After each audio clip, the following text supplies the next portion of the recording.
Sud Radio, le débat de la semaine. Allez, à 9h07, c'est l'heure de notre débat avec les journalistes et éditorialistes Franz-Olivier Gisbert. Bonjour Franz. Bonjour. Ça va bien ce matin? Oui. Ouais. Avec Yoann Gillet. Bonjour Yoann. Bonjour Laurence, bonjour Franz. Ça va? Vous avez une espèce de son un peu métallique, non? C'est pas vrai. C'est pas vrai. Oh. Si, ça va. Alors, C'est le robot du journalisme. c'est le robot du journalisme. Il faut prendre ça comme un compliment. Exact. Ah bon? Robot du journalisme, c'est un compliment? Oui. Bon. On a peur de rien, c'est ça. Ah, c'est ça. Bon, on en fera un prochain débat si vous le voulez bien. Hein. Alors, autour de cette question du jour qu'on pose notamment sur Twitter à nos auditeurs, je vais vous laisser d'ailleurs réagir à cette question. Qu'est-ce que vous attendez du prochain remaniement ministériel attendu lundi ou mardi? Lundi, a priori. Un cap à droite, une ouverture à gauche, rien du tout, sans avis. Bon, alors vous connaissez nos auditeurs. À 72%, ils n'attendent rien du tout. 19% d'entre eux, un cap à droite. Bon, là, on sait que c'est un week-end très studieux, enfin, surtout là, ce dimanche. C'est un vrai casse-tête quand même, là, hein, pour Emmanuel Macron, Elisabeth Borne, entre les ministres déchus à pourvoir, à remplacer, les équipes politiques à trouver. On parlera un peu plus tard du cas Damien Abad ou pas, à gauche, à droite. Vos pronostics à vous, François-Olivier Gisbert, vous qui connaissez bien la coulisse et les cuisines politiques. Je crois qu'Emmanuel Macron est quand même confronté à un dilemme, c'est que est-ce qu'il reste dans sa logique jusqu'à présent qui était d'avoir des gouvernements un peu ternes, vous voyez, avec des personnalités politiques pas très fortes, personne qui lui fasse de l'ombre, ou est-ce qu'il suit le conseil de François Bayrou qui lui a dit il y a une dizaine de jours qu'il fallait un gouvernement qui fasse de la politique. Si vous avez un gouvernement qui fait de la politique, forcément vous avez des personnalités fortes.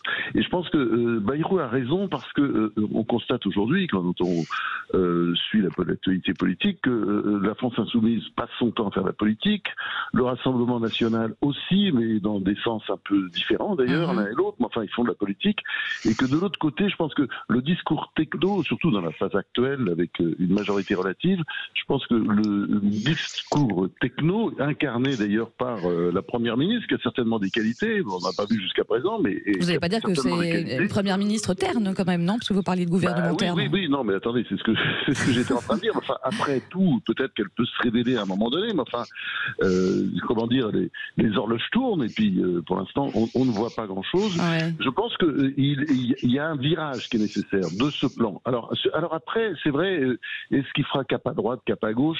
Si vous voulez, mon petit doigt me dit quand même qu'il fera plutôt cap à droite parce que le pays est plutôt à droite. Oui. Et en même temps, il essaiera de garder, comme il a toujours fait avec son en même temps, il essaiera de garder dans son gouvernement des personnalités de gauche. C'est ça. Ça, on va en reparler éventuellement si on a des prises de guerre ou pas. Gouvernement terne ou gouvernement qui fait de la politique, qu'est-ce que vous en pensez, Yoann Gillet? Écoutez, d'abord, moi je le plains. Hein. Vous le plaignez? Quel bazar! Oui, je le plains, bien sûr. C'est son boulot en même temps. Hein. Non, mais je le plains. Vous allez voir que je le plains qu'à moitié. Vous connaissez là-dessus. Ouais. Mais d'abord, remontons un peu en arrière. Cette situation, elle est à l'image de ce qui s'est passé les mois précédents. Emmanuel Macron, vous vous souvenez, n'a fait qu'un seul meeting. Dans ce meeting, il a tenu un discours qu'on pourrait qualifier de marxo-thatchériste, c'est-à-dire qu'il a vraiment brassé très très large. Ça, c'est la première des choses. Thatchériste, oui. Il a fait à la fois du Marx et du Thatcher. C'est-à-dire qu'il a voulu tout rassembler. C'est sa fameuse tactique de quand il ne sait pas où aller, de brasser large. Et la deuxième chose, c'est que depuis maintenant donc plus de 5 ans, il essaie d'installer ce jeu toujours Macron-Le Pen, les populistes face aux mondialistes, dirait Marine Le Pen. Et vous vous souvenez que sur votre antenne, je vous avais dit deux choses. Quand on brasse large, eh bien tout devient flou, et quand on joue avec le feu, par exemple en essayant de faire monter l'extrême droite, on finit par se brûler. Et les deux scénarios se sont passés et se retrouvent aujourd'hui dans cette nouvelle constitution de l'Assemblée. Comment il s'appelle, Thierry Sausset aurait certainement titré aujourd'hui, comme il l'avait fait à l'époque avec Tapi Le Pen, les jumeaux du populisme. On a la NUPS d'un côté avec les Insoumis très fort en gueule, et de l'autre côté le Rassemblement national très fort en gueule aussi. Les deux, pour l'instant, ne font pas de la politique, ils font de l'idéologie. Le problème, c'est que ce sont effectivement les deux groupes majoritaires à l'Assemblée, et donc il est obligé d'en tenir compte là d'Emmanuel Macron. Sauf qu'ils sont aux antipodes, à tel point qu'ils ne se serrent pas la main. Ils veulent pas se serrer la main quand ils se rencontrent dans l'hémicycle. Donc effectivement, soit il continue de brasser large, donc il fait davantage, on va dire, de la diplomatie politique que de la politique au sens noble du terme, c'est-à-dire essayer de porter des idées et d'emmener des projets au bout. Soit il suit le conseil de François Bayrou, il assume un cap. il n'essaie pas de brasser large, mais il essaie de cibler par rapport aux grands projets qui sont les siens, et auquel cas il s'entoure de personnes qui effectivement sont prêts à porter ce projet. Donc il a deux solutions, soit on fait de la politique noble, soit on fait de la politique politicienne. Je ne sais pas du tout ce qu'il va choisir parce qu'on ne connaît jamais les priorités d'Emmanuel Macron. Il sent bien les choses, mais il les traite toujours à court terme. Là, le fait de traiter les choses à court terme lui a valu... c'est marrant, pardon de vous interrompre, Johan Gillet ou même François-Olivier Gisbert. À chaque fois, vous dites il, lui. On a l'impression que c'est le président Macron qui décide du casting et pas Elisabeth Borne, selon vous? On est en 5e République. Et tant qu'on sera en 5e République, le président de la République se pliera à une espèce d'apparence démocratique, mais on sait très bien que le patron, c'est lui. Enfin, il faut qu'on arrête de se raconter l'histoire. Je pense qu'elle est encore jeune, mais suffisamment vieille, la 5e, pour qu'on sache comment ça fonctionne, honnêtement. Ouais. Alors là, moi, je suis pas d'accord avec Johan. Je pense que c'est le dévoiement de la 5e République. Si on revient aux origines de la 5e République, d'ailleurs, si on lit tout simplement la Constitution de la 5e République, il est bien écrit que le président préside et que le gouvernement gouverne. Le chef du gouvernement gouverne. Et quand on regarde bien, d'ailleurs, quand on regarde l'histoire des débuts de la 5e République, c'est vraiment le Premier ministre qui faisait le gouvernement. Je pense notamment De Gaulle avec Michel Debré, même Georges Pompidou. De Gaulle voulait faire entrer des gens, Pompidou n'en voulait pas, il n'entrait pas.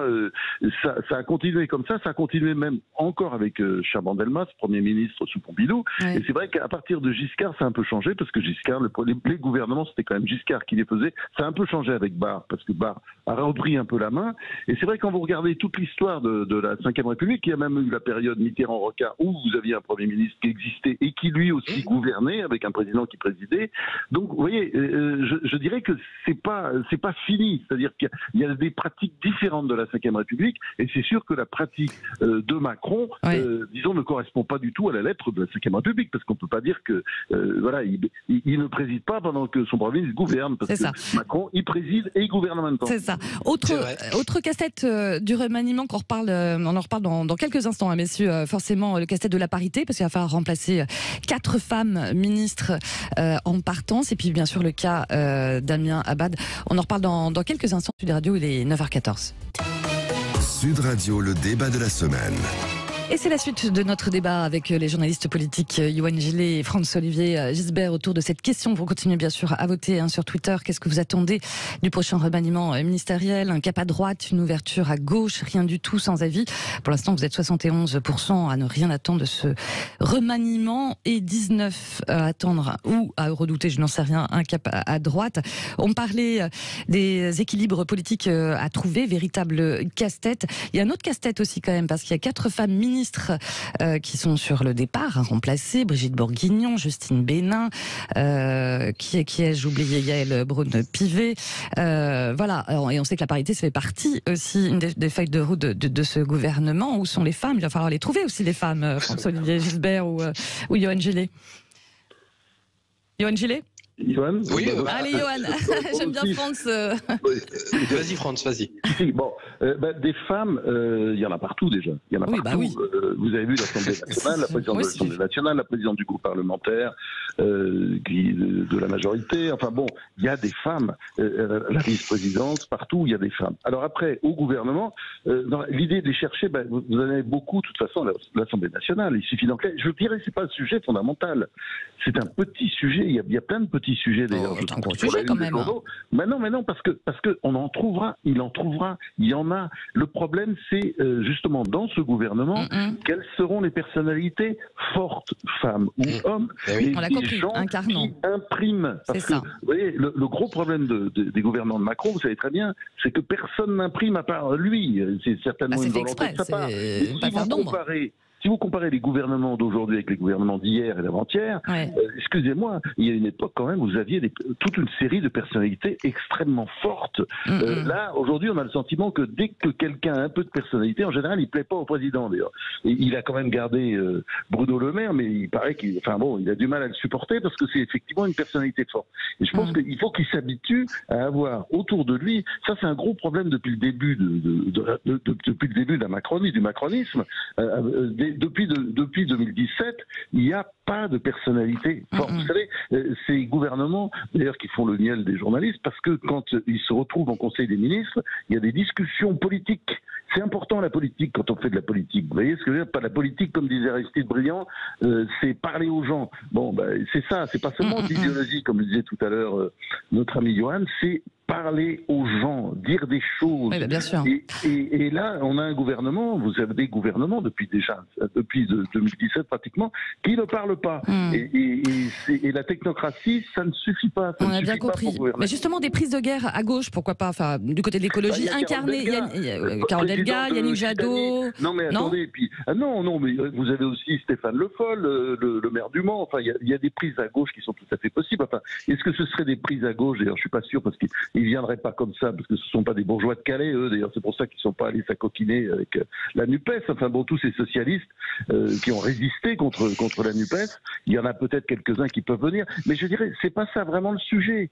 Vous voyez, c'est d'avoir des personnalités fortes, voilà, pour avancer. C'est la seule façon d'avancer. Très rapidement à ce sujet, parce que j'aimerais qu'on parle quand même du sort de Damien Abad ou pas. Est-ce que c'est scellé ou pas? Allez-y.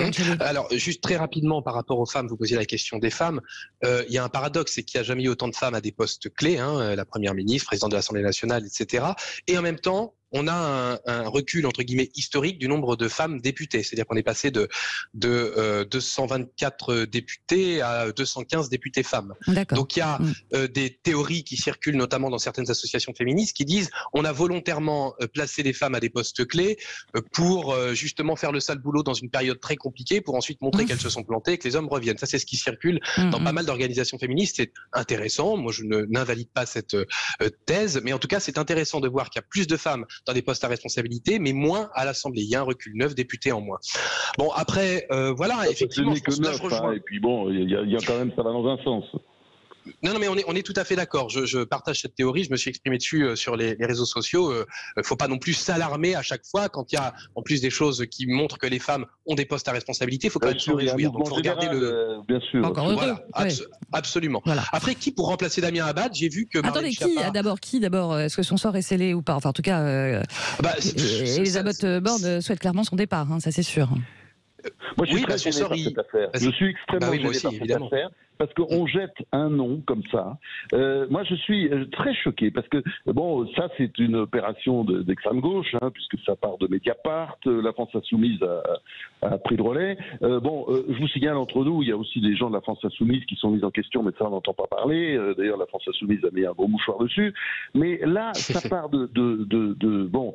comment dire, ça part de rumeurs. Et je veux dire, ça ressemble à... Moi, je suis absolument choqué par cette affaire. On voit très bien, il y a eu des témoignages de personnes qui travaillaient avec lui qui disaient, mais attendez, vu ses difficultés, enfin bon, il est une grave maladie, quoi, et vu ses difficultés, mais il est incapable, il ne peut même pas se déshabiller, il ne pourrait pas déshabiller quelqu'un, etc. Je trouve cette affaire abjecte. Voilà. Le parquet a ouvert une enquête pour tentative de viol. On devrait laisser faire la justice et que Mme Borne devrait, sur cette affaire, disons, faire preuve d'un peu de discrétion. Je trouve que c'est pas terrible. Voilà. Et je trouve dans cette affaire, tous les politiques qui en parlent ne s'honorent pas. Je pense qu'on devrait laisser faire, pour le coup, vraiment laisser faire la justice.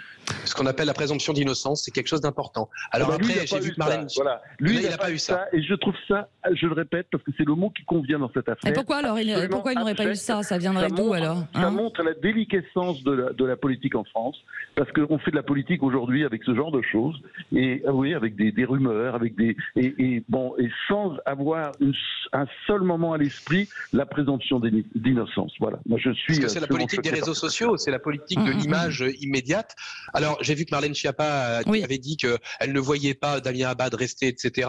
J'ai vu qu'elle n'excluait pas non plus elle-même de pouvoir revenir au gouvernement. Je me dis qu'il y a quelqu'un là qui essaie de se placer. Ah bah clairement. Elisabeth Borne, vous pensez qu'elle se soumettra ou non à ce fameux vote de confiance des députés à l'issue de son discours de politique générale qui est prévu mercredi? Est-ce qu'elle devrait le faire? Elle n'est pas obligée, mais... il paraît que la droite est généralement très attachée aux traditions. C'est une tradition républicaine. Qu'elle s'y plie, ou alors la voilà progressiste et moderniste, auquel cas elle ne s'y pliera peut-être pas, mais enfin il faut choisir à un moment donné, on ne peut pas faire deux poids deux mesures. Qu'en pense François-Olivier Gisbert? Moi, je pense qu'elle doit le faire. Faut respecter les traditions. On les a pas trop respectées parce que la commission des finances, on a bien vu que là, on est rentré dans l'ère des magouilles. Puisque on s'est retrouvé avec un NUPES, alors que ce n'est pas un France Insoumise, alors que ce n'est pas la France Insoumise qui est comme premier groupe parlementaire. Et là, c'est un peu la même chose, c'est-à-dire, elle doit faire son discours de politique générale. Alors, ils doivent être en train de compter, de recompter, ils sont pas bien sûrs, mais enfin, dans ces cas-là, voilà, faut affronter et puis on refait, voilà. Sinon, on rentre vraiment dans un système type 4ème République. C'est ça. Disons, un peu de majesté, un peu de courage, un peu d'audace, un peu d'honneur. Voilà. Faut arrêter. Ça raser les murs, là, il faut y aller, on verra bien, et puis prendre les Français à témoin, et puis voilà, c'est pas... Macron n'a pas perdu d'avance la séquence qui s'ouvre, ça va être très compliqué pour lui. Mais enfin bon, vous savez, des gouvernements de coalition, il y en a partout, là ce ne sera pas des coalitions sûres avec des partis, ce sera des coalitions sûres des projets de loi, et ben c'est très bien, et ils peuvent très bien gouverner comme ça, faut arrêter de se prendre la tête. D'ailleurs, c'est comme ça que Macron a relativisé. Oui, c'est comme ça que qu'Emmanuel Macron a relativisé. Il a dit, mais enfin, écoutez, c'est pas si grave, il y en a partout autour de nous en Europe, des situations comme celle-ci. Alors justement, s'ils estiment que c'est une situation normale, qu'ils se soumettent au vote de confiance. Voilà, puisque ce n'est pas anormal, pas de panique. Eh ben, on le saura très vite. Et puis si elle est battue au vote de confiance, eh ben, on nomme quelqu'un d'autre. Voilà, comme on fait. Voilà, c'est la vie. Il n'y a strictement aucun problème. C'est ça. Puis on verra si elle a majesté ou pas ce prochain remaniement. François-Olivier Gisbert. La Belgique, elle a vécu 531 jours sans gouvernement. C'est vrai. Franchement, c'était pas la pire période de la Belgique. J'en sais rien, je me souviens pas. C'était il y a peu de temps, c'était il y a quelques années. Bon. Merci en tout cas François-Olivier Gisbert, merci Johan Gillet, on aura bien sûr l'occasion de commenter ce fameux remaniement. À très bientôt, enfin dimanche prochain, je l'espère, en vous souhaitant un bon week-end. Merci à tous les deux.